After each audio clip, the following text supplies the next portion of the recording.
ई waste जैसे गंभीर विषयों पर भी लगातार बात की है।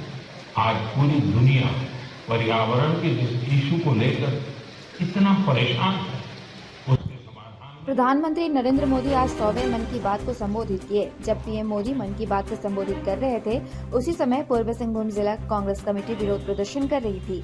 जिला अध्यक्ष आनंद बिहारी दुबे के नेतृत्व में कांग्रेस के सभी नेता एवं कार्यकर्ता सांची गोल चक्कर पहुंचकर विरोध प्रदर्शन किए। वे अपने हाथों में काला पट्टी बांधकर विरोध प्रदर्शन जता रहे थे। उनका कहना है कि एक तरफ जहां बेरोजगारी भूखमरी चरम पर है, वहीं दूसरी ओर प्रधानमंत्री अपनी ही मन की बात कर रहे हैं। उनका कहना है कि पीएम नरेंद्र मोदी केवल अपने ही मन की बात करते हैं, वे आम जन की बात नहीं सुनते।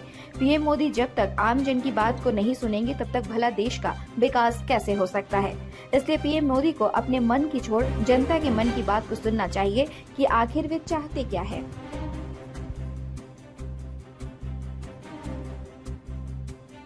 देखिए, हम लोग के देश के आदरणीय प्रधानमंत्री जी मन की बात कर रहे हैं।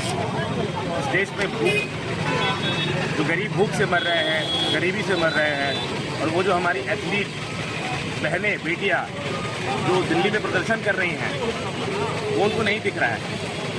वो अपनी मन की बात कर रहे हैं, जन की बात नहीं कर रहे हैं। इस बाबत आज हम सब यहाँ पर जिला कांग्रेस कमेटी के हमारे अध्यक्ष आदरणीय आनंद बिहारी दुबे जी के नेतृत्व में हम लोगों ने उनके मन की बात कार्यक्रम का विरोध किया है। इस बाबत हम लोगों ने यहाँ पे काला पट्टा बांधकर धरना प्रदर्शन